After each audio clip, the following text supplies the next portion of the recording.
हिमालय की गोद में बसा उत्तराखंड, जिसे देवभूमि के नाम से भी जाना जाता है, अपनी अलौकिक खूबसूरती, प्राचीन मंदिर और अपनी संस्कृति के लिए विश्वविख्यात है। यहाँ की लोक कलाएं और लोक संगीत बरसों से भारत की प्राचीन कथाओं का बखान करती आ रही है। ऐसी ही एक प्राचीन परंपरा है पांडव नृत्य, जो कि देवभूमि उत्तराखंड का पारंपरिक लोक नृत्य है। उत्तराखंड में पांडव नृत्य पूरे 1 माह का आयोजन होता है। गढ़वाल क्षेत्र में अलग अलग समय पर पांडव नृत्य का आयोजन होता रहता है। गांव वाले खाली समय में पांडव नृत्य के आयोजन के लिए बढ़ चढ़कर भागीदारी निभाते हैं। उत्तराखंड के टिहरी स्थित कंडारसियों गांव में हर तीसरे वर्ष पांडव नृत्य का आयोजन बड़े धूमधाम से किया जाता है, जिसमें प्रवासी ग्रामीण भी बढ़ चढ़कर भाग लेते हैं। भारतीय जनता पार्टी के जिला उपाध्यक्ष व ग्रामीण अनिल चौहान ने बताया कि भगवान हुणेश्वर और नागराज की धरती पर हर तीसरे वर्ष पांडव नृत्य का आयोजन किया जाता है। उन्होंने बताया कि इस कार्यक्रम का आयोजन सिर्फ मनोरंजन के लिए ही नहीं, बल्कि क्षेत्र की खुशहाली और अन्न धन की वृद्धि के लिए मनाया जाता है। इस 9 दिवसीय आयोजन के बाद ही क्षेत्र में धान की कटाई मंडाई का कार्यक्रम किया जाता है।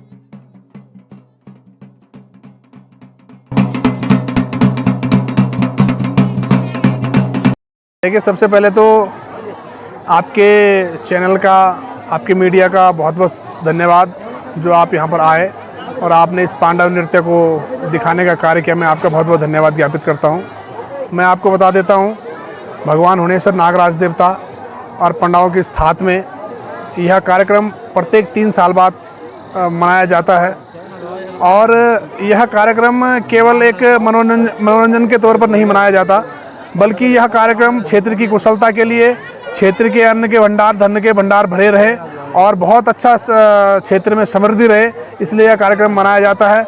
यह कार्यक्रम आज 9 दिवसीय कार्यक्रम था। आज इसका समापन हुआ। भगवान हुणेश्वर नागराजा की इस छत्र छाया में भगवान हुणेश्वर नागराजा जो है इसको एक दिन देते हैं, एक समय देते हैं, तब उसके बाद ही यहाँ पर इस क्षेत्र की धान की कटाई और मंडाई का कार्यक्रम शुरू होता है और भगवान हुणेश्वर नागराजा संपूर्ण क्षेत्र को आशीर्वाद देने का कार्यक्रम करते हैं।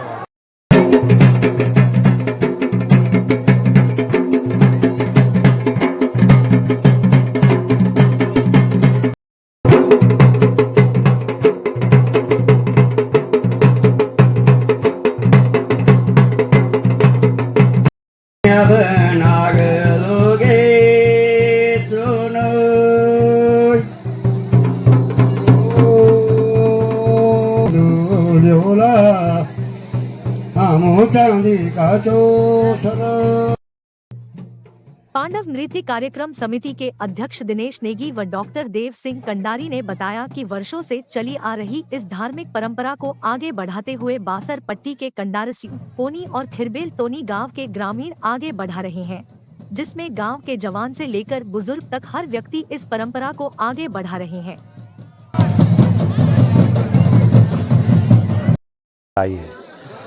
ये तो पौराणिक चल रहा है महाभारत काल से। अब पहले महाभारत राजा शांतनु से चला, फिर धर्म नीति से चले, फिर हमारे पुरखों ने कि अपनी पूर्वजों के यादगार, अपने पांडवों के यादगार में इस धर्म क्षेत्र को आगे बढ़ाते हुए इस पांडव नृत्य का एक उल्लेख किया, इसकी गाथा करी।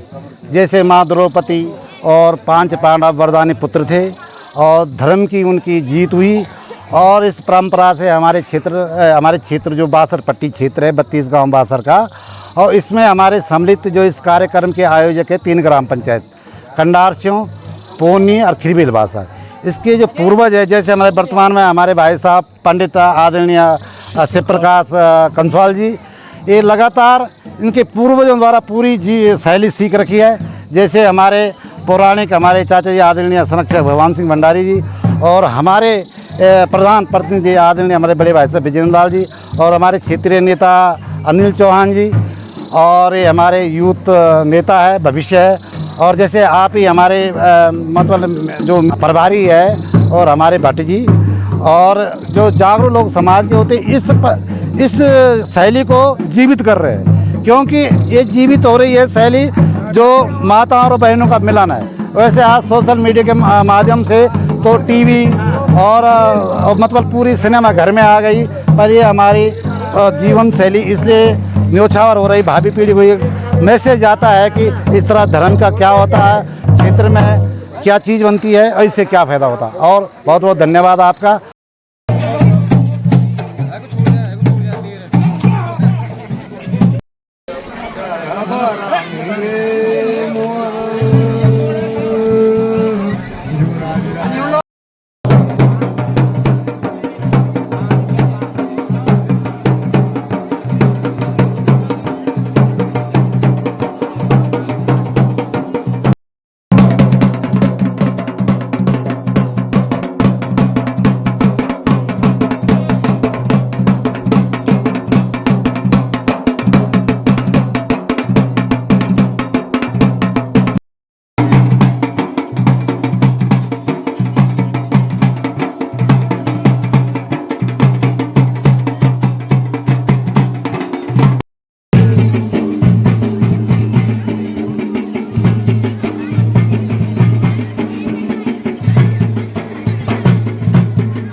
ग्रामीण व शिक्षक धन सिंह ने बताया कि इस कार्यक्रम का आयोजन करने वाले पौराणिक लोगों का सिर्फ एकमात्र उद्देश्य रहा स्थानीय जनता को एकता के सूत्र में पिरोना। उन्होंने जानकारी देते हुए बताया कि जिस कारण महाभारत का युद्ध पांडवों और कौरवों में सिर्फ जमीनी लड़ाई के लिए हुआ था, उसी संदेश को जनता के बीच रखने के लिए इस तरह के आयोजन किए जाते हैं, जिससे समाज में आपसी बैर ना हो बल्कि सभी लोग एकता से रहें, आपसी स्नेह और भाईचारा बना रहे। इसीलिए इस तरह के कार्यक्रमों का आयोजन किया जाता है।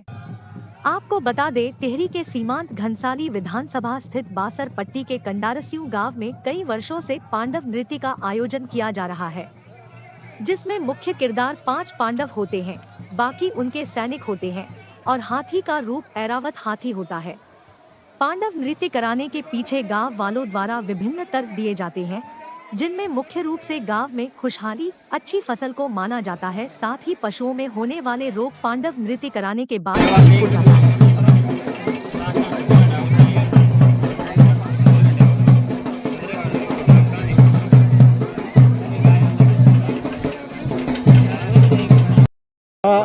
मेरे दृष्टिकोण से तो जो इसका मुख्य कारण है, ये कार्यक्रम जो है केवल जिनके द्वारा प्रारंभ किया गया था कई वर्षों पहले, तो उनका मुझे लगता है कि एकमात्र उद्देश्य रहा कि स्थानीय जो जनता है उसको एकता के सूत्र में पिरोना। और इसलिए उन्होंने क्या है, ये जो महाभारत जो महाकाव्य है उसके कथानक से इसकी संकल्पना ली। और जिस प्रकार से महाभारत में आपने देखा होगा उसका जो कथानक है वो ये प्रस्तुत करता है कि उसमें जो दोनों पक्ष थे, कौरव और पांडव, उनके बीच जो है ज़मीन को लेकर बहुत विवाद हुआ, झगड़ा हुआ और अंततः युद्ध हुआ। लेकिन उसी के एक संदेश को प्रेषित करने के लिए कि जो महाभारत है वो एक शांति संदेश है। तो इसी प्रकार से उन्होंने सोचा होगा कि इस क्षेत्र 6 जो गांव हैं यहाँ पर, उनकी जनता को आपस में किस प्रकार से हमको यूनाइटेड रखना है, एकत्रित करना है। तो उससे सबक लेते हुए, उसका एक संदेश प्रेषण करते हुए उन व्यक्तियों ने, उन महान विभूतियों ने, हमारे पूर्वजों ने इस कार्यक्रम का प्रारंभ किया। और हम इस अवसर पर उनको सच्ची श्रद्धांजलि भी अर्पित करते हैं।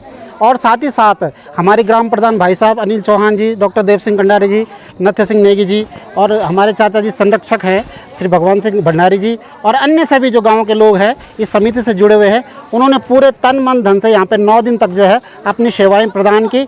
और विशेष रूप से मैं आभार व्यक्त करना चाहूँगा कि जो हमारी माताएँ और बहनें, जिनकी सहभागिता से ये कार्यक्रम सफल हो पाया। और साथ ही साथ मैं सभी को धन्यवाद प्रेषित करता हूँ।